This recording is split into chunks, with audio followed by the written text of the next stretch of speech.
Hi guys, 11 কেমন আছো তোমরা? আশা করি সবাই ভালো আছো। আজ একটা নতুন ব্লগ নিয়ে আবার তোমাদের ভাই এসে গেছে।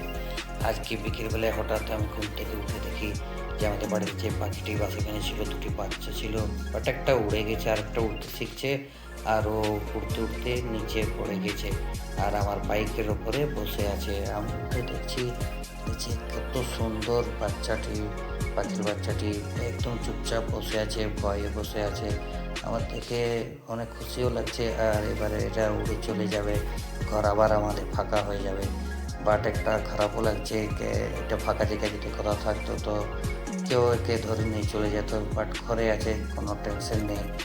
আমি তা বাদে দেখি যে না, একে ধরে নিয়ে আবার এর বাসাতে রেখে দেবো, বাট পাখিটি ভয়ে এদিকে ওদিকে উঠছে ছুটছে দমে। বাট ধরতে পারছি না। লাস্টে পাখিটি আমাদের বাড়ি দিকে চলে এসছে উড়ে উড়ে, তাও আমি ধরতে পারছি না। ওর পেছনে দৌড়াচ্ছি দৌড়াচ্ছি, এদিকে ওদিকে এদিকে ওদিকে। লাস্টে পাখিটিকে কোনো মতে ধরতে পারছি না, আবার উড়ে উড়ে চলে যাচ্ছে এদিকে ওদিকে। আমার ভয় যে না আমাদের বাউন্ডারি ভেঙে চলে যায়।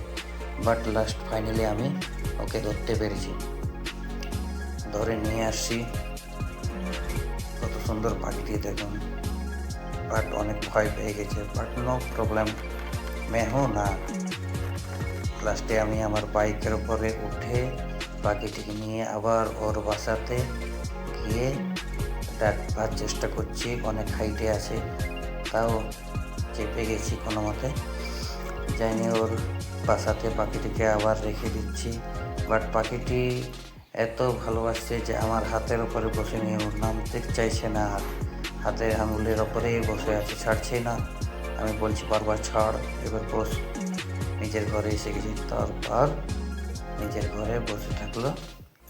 দেখুন আপনারা কত সুন্দর পাখিটি, বাট দুটো ছিল, একটা চলে গেছে উড়ে। বাট